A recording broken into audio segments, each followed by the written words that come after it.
अब बेटे स्टार्ट करूं क्या?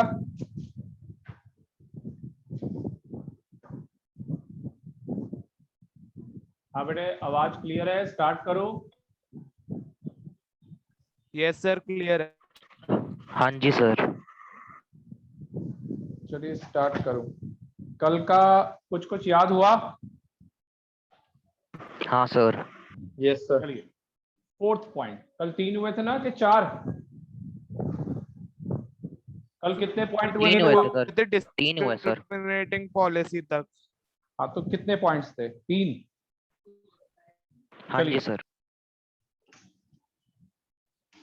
ब्रिटिश, लिख लीजिए बेटा, आज भी साथ साथ करेंगे। British rulers gradually, British rulers gradually transformed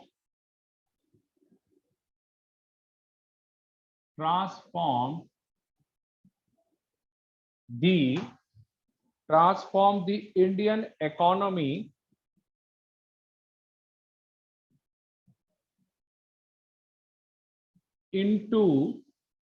Indian economy into a primary producing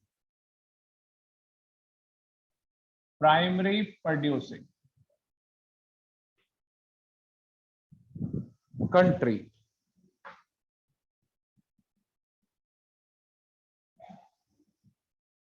Export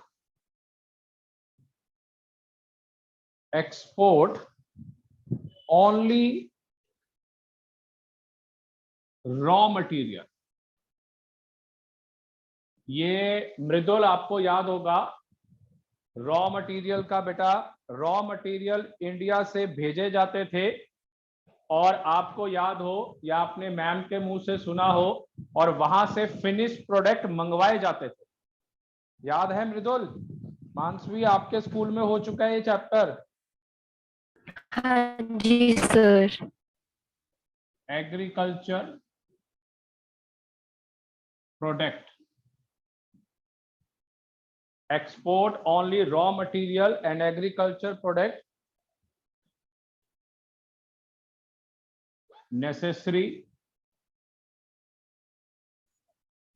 for Britain and import finished goods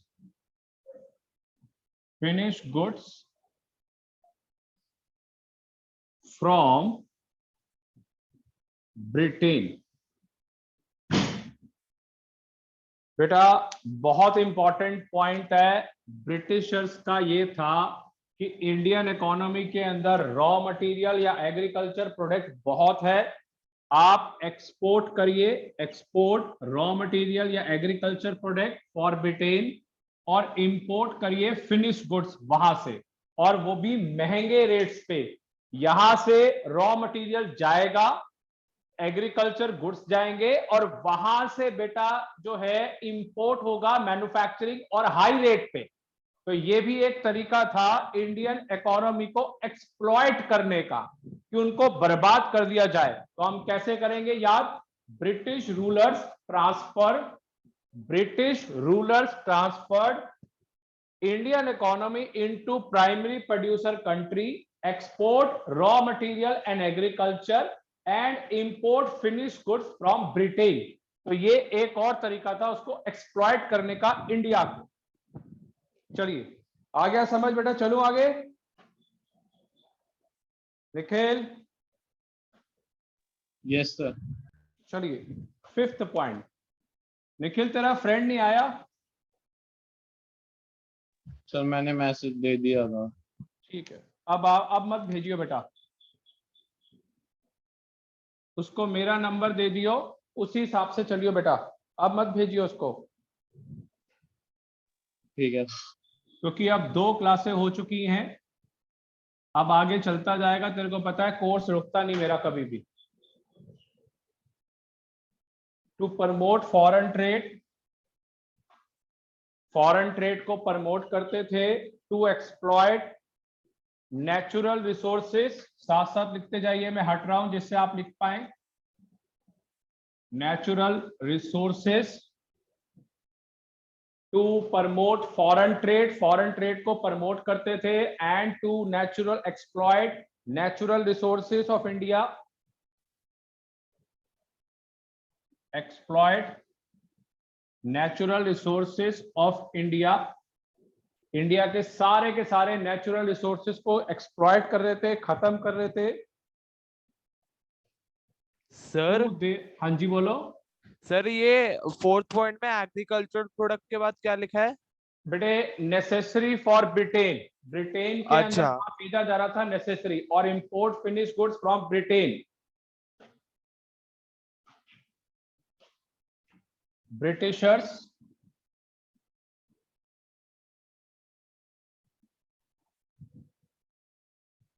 Britishers built up economic infrastructure, built up economic infrastructure, built up economic infrastructure which includes road, railways, which include roads, railways,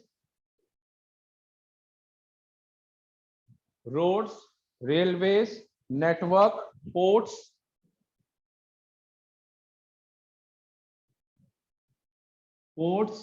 shipping,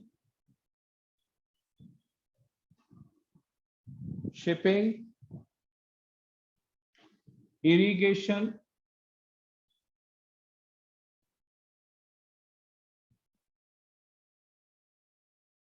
and electricity, etc.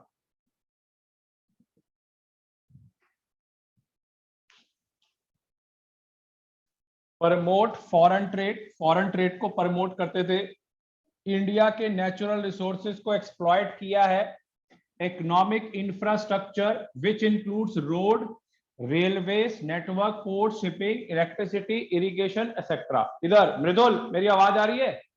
हाँ जी sir. अब सुन मृदुल, आपने जो school में पढ़ा था, इधर आयुष अगर आपने भी किसी ने पढ़ा है इंडियन इकोनॉमी का पहला चैप्टर सुन लीजिए बेटा। इसके अंदर जितने भी इकोनॉमिक इंफ्रास्ट्रक्चर लिखे हैं ना, ये इंडिया में इकोनॉमिक इंफ्रास्ट्रक्चर इस वजह से किए गए कि जो रॉ मटेरियल है और एग्रीकल्चर प्रोडक्ट है ये पहुंचे ब्रिटेन किसी तरीके से और जल्दी, नहीं तो इंडिया में इन्होंने कोई डेवलपमेंट नहीं करनी थी। अपने बेनिफिट के लिए इंफ्रास्ट्रक्चर किया इन्होंने, अपने बेनिफिट के लिए कि ये प्रोडक्ट्स और रॉ मटेरियल इंडिया के पास आए, इंडिया से जाए, उनके पास पहुंचे और उसके बाद ये फिनिश गुड्स बनाकर इंडिया को बेचे, नहीं तो ये इंफ्रास्ट्रक्चर कभी डेवलपमेंट नहीं होनी थी। सर फिर तो ये हाई रेट से बेचते होंगे इंडिया को। हाँ जी तुम्हारा बोल। जब ब्रिटेन से बन के आता होगा फिनिश गुड्स, फिर इंडिया को हाई रेट पे बेचते होंगे। बिल्कुल बिल्कुल बिल्कुल करेक्ट वर्ड यूज कर रहा है, बिल्कुल, क्योंकि इंडिया को दोनों तरफ से एक्सप्लॉइट किया जा रहा था। एक तो लो प्राइसेस के ऊपर एग्रीकल्चर प्रोडक्ट भेजे जा रहे थे और दूसरी तरफ हाई रेट के ऊपर इंपोर्ट किए जा रहे थे गुड्स या फिर मैन्युफैक्चरिंग या फिनिश गुड्स हाई रेट के ऊपर। तो दोनों तरफ से एक्सप्लॉइट था। रेट कम जाएगा और परचेज करोगे तो ज्यादा की चीज पड़ेगी, तो ये दोनों तरफ से एक्सप्लॉइट था। चलिए फटाफट नोट करिए, एक लास्ट पॉइंट और रह गया। हाँ बोल आयुष। सर ये इलेक्ट्रिसिटी से पहले क्या लिखा है? इरिगेशन। हाँ जी, लास्ट एक पॉइंट और रह गया है और ये सारा खत्म हो गया है कंसेप्ट कि बिफोर इंडिपेंडेंस 1947 से पहले जो ब्रिटिशर्स थे उन्होंने इंडिया को कैसे एक्सप्लॉइट किया है, इतने साल एक्सप्लॉइट। अभी हमारा निखिल आवाज आ रही है? काव्या? Yes sir. बेटा अब अभी जो चैप्टर का नाम लिखा है मैंने, ये अभी चैप्टर स्टार्ट नहीं हुआ, अभी तो सिर्फ ये हुआ है कि हमने क्या इतने सालों के ब्रिटिश रूल के अंदर हमारी इकोनॉमी को क्या इन्होंने इफेक्ट किया है? एग्रीकल्चर को 67% से 85 पे ले आए, बिल्कुल डिपेंडेंसी एग्रीकल्चर, इंडस्ट्रियल सेक्टर को खत्म कर दिया, और जितनी भी प्रमोट करी फॉरेन ट्रेड पॉलिसीज या जो भी था वो अपने लिए किया कि रॉ मटेरियल हमारे पास पहुंचे एट लोअर प्राइस और हाई रेट पे मैन्युफैक्चरिंग गुड्स जाए। ये इतने साल इंडिया को एक्सप्लॉइट किया गया। तो लास्ट लिख रहा हूं इसका पॉइंट और फिर आगे चलता हूं, चैप्टर पे आता हूं वापस। बेटे ये सारे पढ़नी है चीजें, क्योंकि आपको जान के ऐसे कंसेप्ट देंगे कि ईव ऑफ इंडिपेंडेंस से क्या था इंडिया के ऊपर इफेक्ट। सर फिर न्यू दिल्ली भी इन्होंने इसी वजह से बिल्ड किया होगा अपने वो। बिल्कुल। तुम्हें पता है ये पार्लियामेंट हाउस है, हाँ सर, हाँ नया सर, बन रहा है, यस नया सर। बन रहा हाँ है। सर, Yes, नया बन sir. रहा है। जहां पे इतने सालों से पार्लियामेंट हाउस यूज कर रहे हो वो किसने मैन्युफैक्चरिंग की है? सर मार्टिन लूटेंस, तो ब्रिटिशर्स ने ब्रिटिशर्स ने बनाया की है। थी ना। तो हाँ अब सर। हाँ इंडिया सर। अपना बना रहा है ना। तो यही चीज है, यही कंसेप्ट सीखना है कि उन्होंने क्या क्या किया। मैं फिर बोल रहा हूं 1947 से लेकर 2020 तक जो भी हुआ है किस किस सेक्टर में, agriculture, industry, foreign trade, demographic या और नए सेक्टर्स इंट्रोड्यूस हुए हैं इतने 60-70-80 सालों में, सबके बारे में आपने ईयर वाइज पढ़ना है, डाटा रिकॉर्ड करना है और उसके ऊपर केस स्टडी आएगी। बहुत डिफिकल्ट काम है ये आसान काम नहीं है। पिछले साल जितने स्टूडेंट्स थे इतनी ज्यादा उन्होंने लर्निंग करी इन 6 to 7 मंथ्स में। आप मैक्रो लर्न मत करो, आप इंडियन इकोनॉमी लर्न करो कि मुझे सारे पॉइंट्स, और ये तो जस्ट लाइक हिस्ट्री है, आप अपने आप भी लिख सकते हो अगर आपको वर्डिंग समझ आ गए सारे तो। चलिए लास्ट,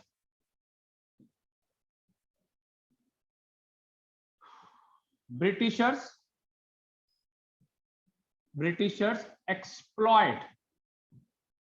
एक्सप्लॉइट कर रहे हैं बेटा Britishers the Indian economy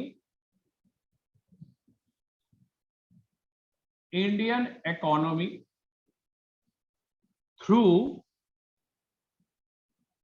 economic drain. ये एक वर्ड आ गया नया। बेटा मैंने एक चीज सीखी है इकोनॉमिक्स के अंदर और खासकर इंडियन इकोनॉमी में, जहां अलग सा वर्ड आए मुझे पता होना चाहिए इसका क्या मीनिंग है। चलिए मृदुल, इधर आयुष, इकोनॉमिक ड्रेन का मतलब क्या होता है?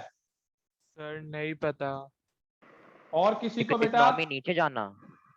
नहीं बेटा, इकोनॉमिक ड्रेन का मतलब होता है एक चीज से दूसरी कंट्री में सामान जाना और नो रिटर्न, मतलब वन साइड डोर। सर मतलब एक्सपोर्ट तो हो रहा है पर इंपोर्ट नहीं हो रहा ना, ये नहीं होगा। तो इकोनॉमिक ड्रेन के बारे में आप एक डेफिनेशन लिखिए। मैंने कहा है ना आपको कोई भी एक वर्ड आ जाएगा पेपर में कि इकोनॉमिक, मैंने पूरा पढ़ लिया कि 1947 से पहले क्या होगा, यहां पे एक वर्ड आ गया इकोनॉमिक ड्रेन, तो इकोनॉमिक ड्रेन की डेफिनेशन लिखिए। पेपर में आ गया तो क्या करेंगे, इकोनॉमिक ड्रेन। बेटे किसी को भी ये जो नोट्स हैं आप प्लीज मत समझाना और अपने पास रखना। वैसे तो ये फ्री ऑनलाइन हो जाएगा मगर फिर भी it is a continuous flow of wealth,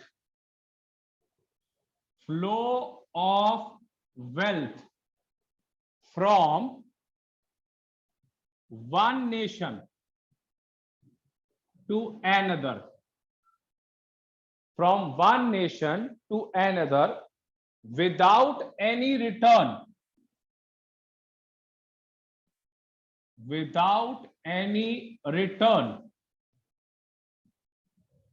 कोई रिटर्न के हिसाब से नहीं किया जाता। बी इट्स ए मटीरियल या तो मटेरियल के रूप में या मनी के रूप में। बी इट ए मटेरियल और money to which the nation is being drained. मतलब फ्लो ऑफ वेल्थ है, चाहे वो मटेरियल के रूप में हो चाहे मनी के रूप में हो, मगर डोंट एक्सपेक्ट फॉर रिटर्न। आपने रिटर्न के लिए नहीं करना, विदाउट एनी रिटर्न। सर ये हाँ जी, वही बोलो। वाला है ना जो आप कह रहे थे, रॉ मटेरियल तो जा रहा है पर जरूरी नहीं है उन्हें मिले वापस में कुछ। ना, बिल्कुल नहीं मिलेगा। हाँ मैं वो ही कह रहा था, आपने बताया था रॉ मटेरियल जा रहा है पर वापस फिनिश प्रोडक्ट्स मिल भी रहे तो वो बहुत महंगे हैं। बिल्कुल। अब एक काम कर, ये पॉलिसीज जो मैंने कल से लेकर एक बार लिखवाई हैं, 6 पॉलिसीज, हाँ छोटा सर। छोटा ब्रीफिंग सबका बता दे, छोटा छोटा, बिल्कुल एक एक लाइन, मतलब मैं 4 5 6 वर्ड पढ़ूं और 6 पॉइंट आ जाए। पहला अच्छा point, sir. Sir agriculture sector को बैकवर्ड किया जा रहा था। हाँ सर, पहला पॉइंट 67% से 85% पे ले आए थे। एग्री। बैकवर्ड। दूसरा, जो इंडस्ट्रियल सेक्टर है उसको मॉडर्नाइज नहीं किया गया, कोई हाँ सर। डेवलपमेंट नहीं की गई। और तीसरा पॉइंट है डिस्क्रिमिनेटिंग पॉलिसी। बिल्कुल, डिस्क्रिमिनेटिंग पॉलिसी, किसी को ज्यादा किसी को कम। आज हमने अभी एक पढ़ा है, सबसे पहला पॉइंट, एग्रीकल्चर प्रोडक्ट या फिर कोई भी रॉ मटेरियल को ब्रिटेन भेजा जा रहा था एट लो हाँ प्राइस सर, और प्राइमरी इंपोर्ट किया जा रहा प्रोड्यूसिंग था हाई कंट्री बना प्राइस रहे पे। थे, प्राइमरी उसके प्रोड्यूसिंग बाद कंट्री। बिल्कुल अगला, फॉरेन ट्रेड पॉलिसी को इंट्रोड्यूस किया गया या फिर बोला गया कि इस पे कमाल करिए। इकोनॉमिक इंफ्रास्ट्रक्चर बनाया गया अपने लिए, not for India point of view. और आखिरी वाला तो हो गया इकोनॉमिक ड्रेन। चलिए काव्या, फटाफट बेटा 6 पॉइंट बोल दे। सर पूरे पूरे? नहीं नहीं, शॉर्टकट में जो मैंने समझाया है। सर निखिल, निखिल ध्यान से सुन लो, मानसवी, मृदुल, आपसे Yes, भी sir. पूछूंगा अभी मैं।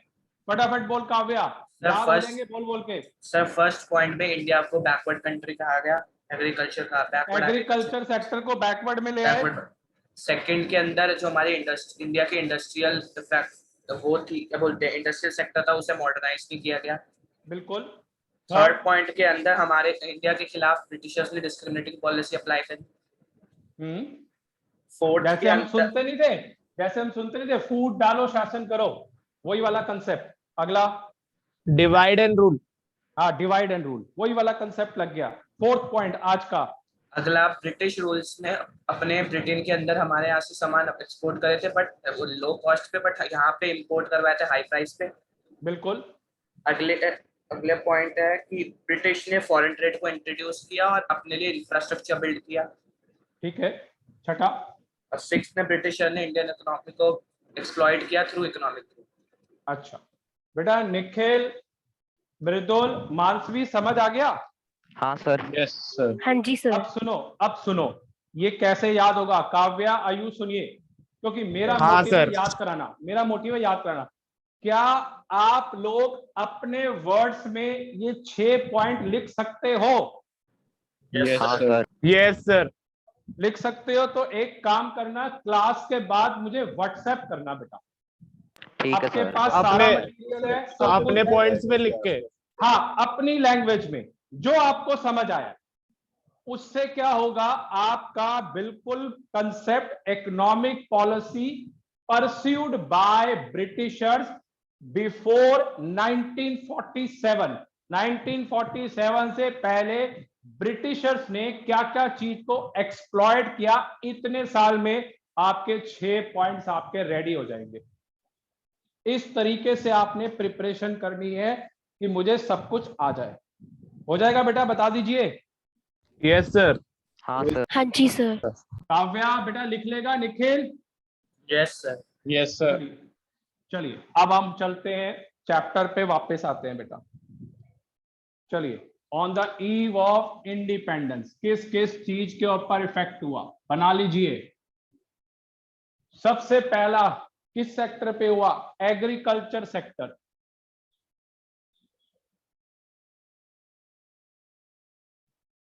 ये अब मुझे बताना है कि 1947 के टाइम पे क्या एग्रीकल्चर सेक्टर में था सिचुएशन।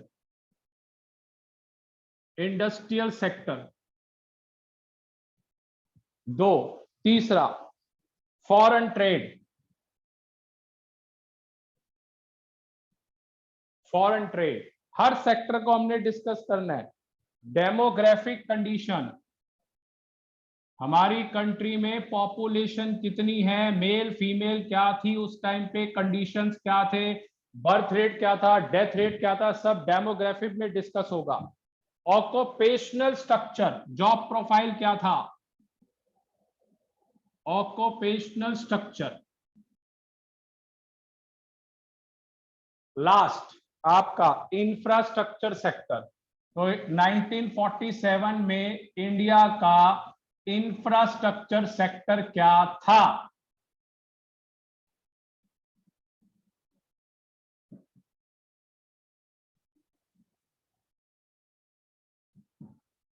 Infrastructure sector. तो अब मुझे इस चैप्टर में 6 चीजें पढ़नी है कि ईव ऑफ इंडिपेंडेंस में, मतलब 1947 के टाइम पे इन 6 सेक्टर में क्या पोजीशन थी। This is my chapter. मैंने आपको इकोनॉमिक पॉलिसीज बता दी बिफोर 1947। अब हम स्टार्ट कर रहे हैं ईव ऑफ इंडिपेंडेंस। पहला, फटाफट नोट कर लीजिए, स्टार्ट करूं बेटा।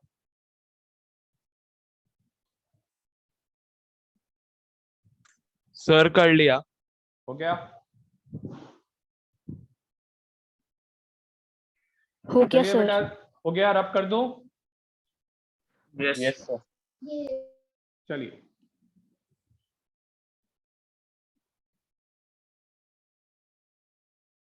थोड़ा सा चैप्टर पढ़ा दूं, उसके बाद मैंने कल भी बोला था और अपनी बात पे मैं कमिट रहता हूं, मैं स्टार्ट कर दूंगा बेटा इसके साथ साथ case study. Agriculture sector on the eve of independence.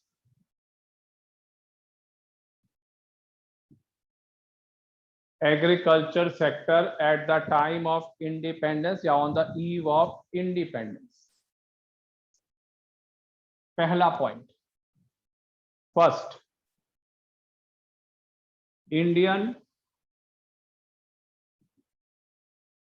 India economy लिखो। India economy is huge rural and agriculture at the time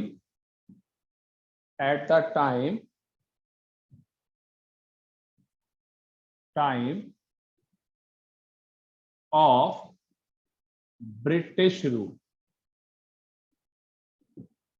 British rule.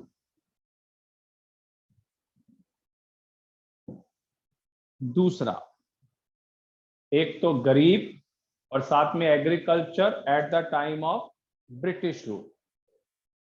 इधर आयुष, अभी तूने पहला वर्ड बोला था, मैंने बोला था before British rule 2/3 of agriculture sector के ऊपर पॉपुलेशन डिपेंड थी। हाँ सर। मगर 1947 में तूने कोई परसेंटेज बोली थी अभी। हाँ सर, 85%। 85%। बिल्कुल सही, 85% of India's population is directly or indirectly depend on agriculture sector.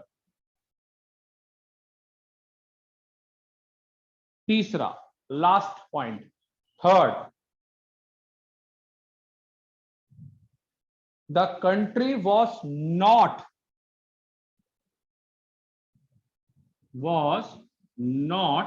self sufficient.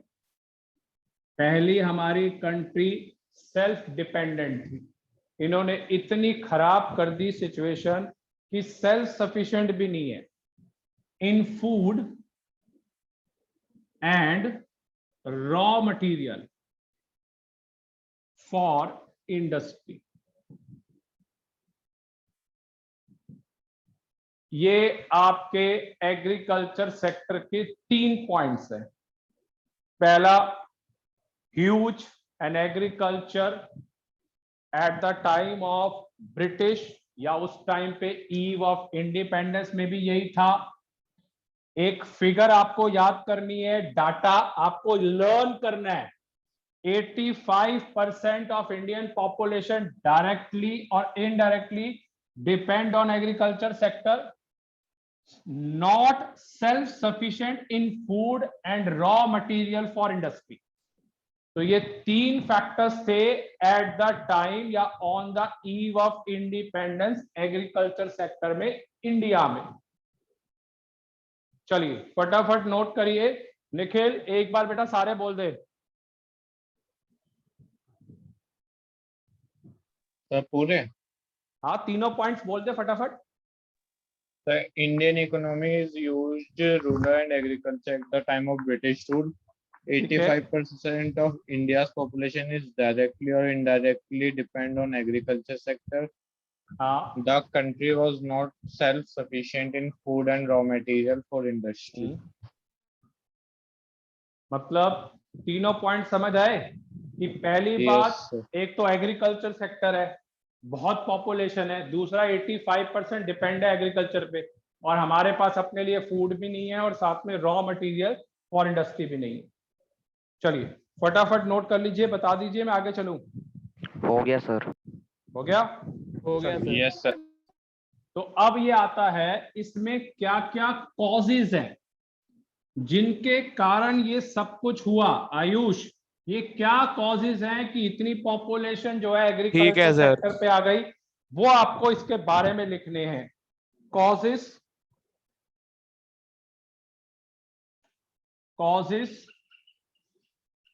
Of India's agriculture sector.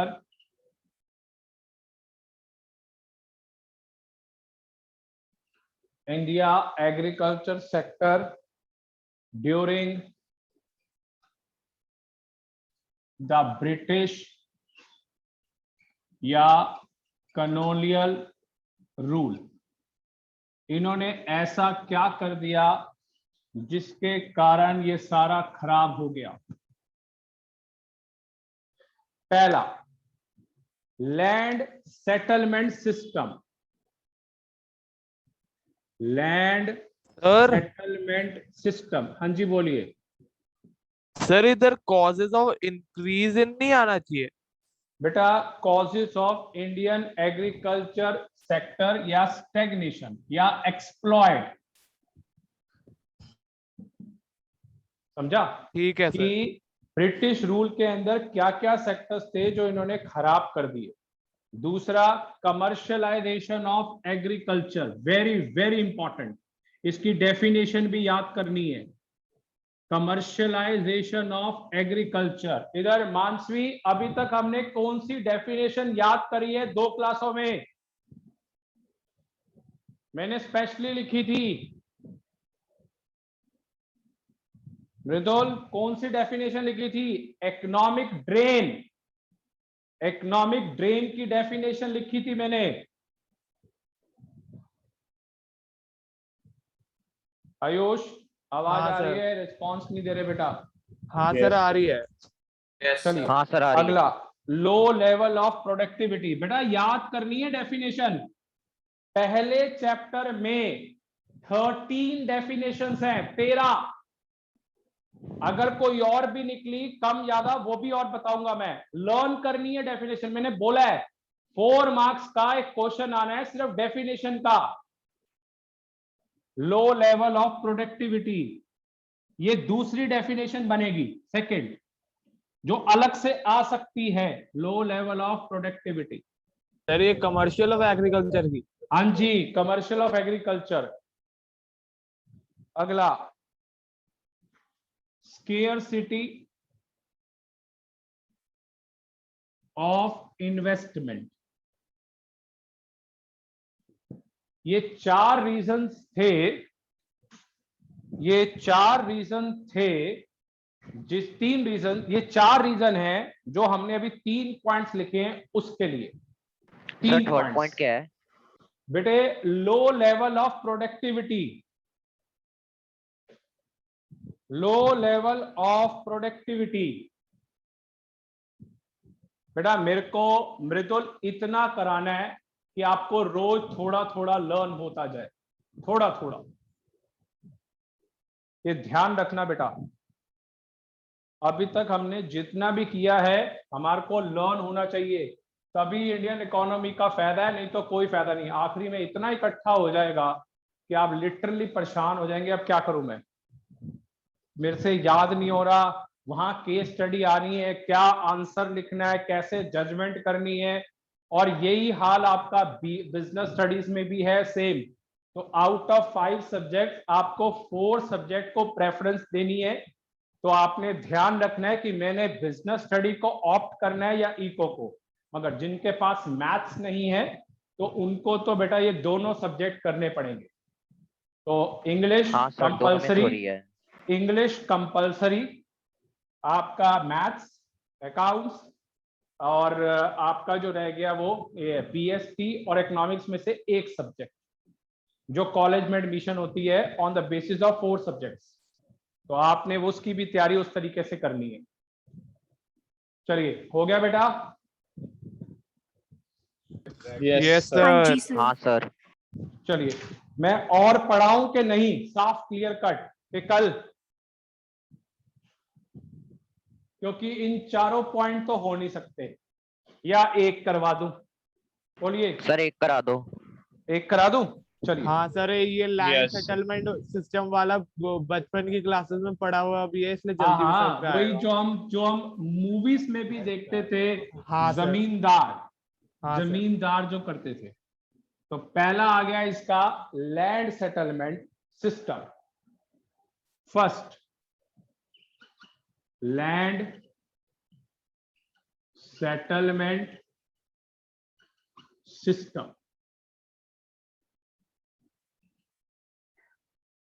चलिए, land settlement system. Introduction of zamindar system during the British rule. ये जमींदारी अपर लोअर स्टार्ट कर दिया था Britishers ने।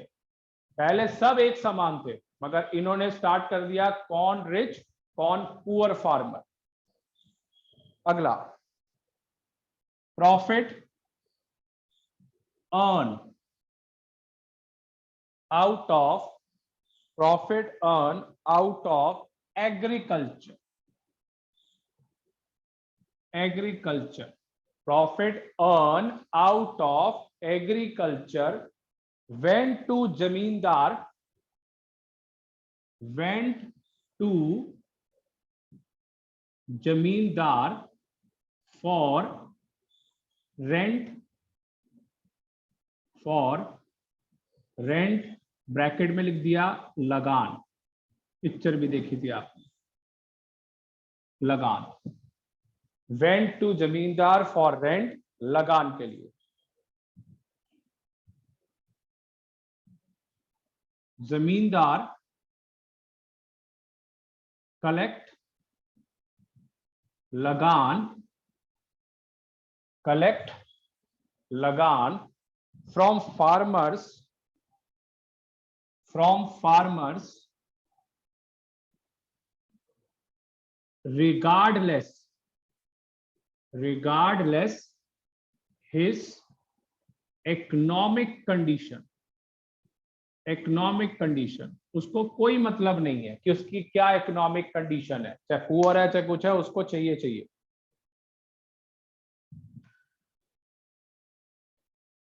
British government and zamindars did not improve the agriculture sector.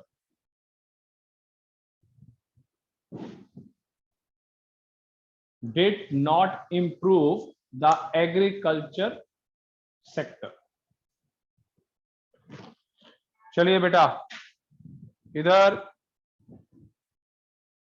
Kavya बेटा Yes, पहला sir. Point बोल दे बेटा, land settlement. Land settlement, land settlement का सर इसका मतलब एक क्यों नहीं, लैंड सेटलमेंट बिल्कुल सिंपल वर्ड है, जैसे आयुष ने भी कहा, हम बचपन से या मूवीज में या सब में देखते आ रहे हैं। तो इंट्रोडक्शन ऑफ जमींदार सिस्टम वहां पे रखा गया। दूसरा, कोई भी एग्रीकल्चर से प्रॉफिट होगा वो जमींदार को दिया जाएगा for rent purpose.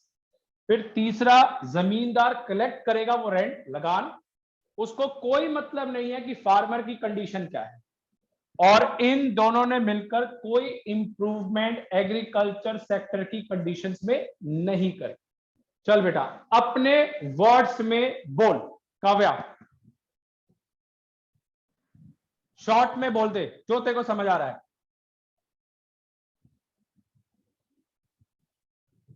Nikhil yes sir. बोल बेटा, पहले क्या बोल सकता है, इंट्रोडक्शन ऑफ जमींदार सिस्टम। दूसरा, जमींदार जब प्रॉफिट होता था वो जमींदार को दिया जाता था। बिल्कुल परफेक्ट। और जो कलेक्ट करेगा लगान, उसको कोई मतलब नहीं है इकोनॉमिक कंडीशन एग्रीकल्चर की क्या है। कैसी है। और दोनों ये ब्रिटिश और साथ में जमींदार ने कोई इंप्रूवमेंट नहीं करी एग्रीकल्चर सेक्टर की। तो ये पहला कंसेप्ट था जिसके कारण क्या क्या हुआ, इंडिया एग्रीकल्चर। सर आपका सर, माइक आप म्यूट mute हो हो गया। जरा माइक म्यूट हो गया।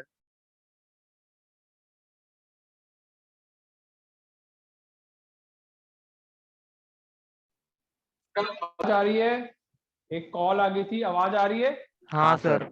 Yes sir. हाँ, दूसरा 85% पॉपुलेशन इंडिया की एग्रीकल्चर सेक्टर पे डिपेंडेंट हो गई थी। तीसरी, अपने लिए भी फूड नहीं था और रॉ मटेरियल तो था ही नहीं इंडस्ट्री के लिए। तो सबसे पहला सफिशिएंट नहीं कॉज, रह गए थे। बिल्कुल सबसे पहला कॉज क्या हुआ, लैंड सेटलमेंट लेकर आए ब्रिटिशर्स, जिसके कारण ये 3 फैक्टर्स हुए। बेटा क्लियर है, बता दीजिए पूरा का पूरा। हाँ सर। हाँ सर, हाँ सर। हाँ जी सर। क्लियर है, माइंड में थोड़ा Yes, सा sir. सेटल हो रहा है कि क्या चीजें होती हैं। अगर मैं इनके ऊपर कभी केस स्टडी कराऊं तो आप लिख सकते हो। Yes yes sir. Sir. Yes sir. Yes sir. ठीक है, चलिए। अच्छा एक और चीज मुझे बता दीजिए बेटा, मैंने आपको पीडीएफ भेजी थी कल, वो सबने पीडीएफ देखी है 5, 6, 7? हाँ sir, Yes, national sir. Income हाँ की ना। सर। ठीक है, तो आने वाले टाइम में जो है, जब ये चैप्टर काफी हो जाएगा तो इसकी भी मैं पीडीएफ आपको सेंड करूंगा। ठीक है, चलिए क्लास को वाइंड अप कर रहा हूं, कल क्लास होगी। ठीक है, चलिए। सर ये अभी अकाउंट्स की तो है ना? हाँ हाँ, अभी सेंड कर रहा हूँ लिंक, 7:15 पे होगी। ठीक है सर।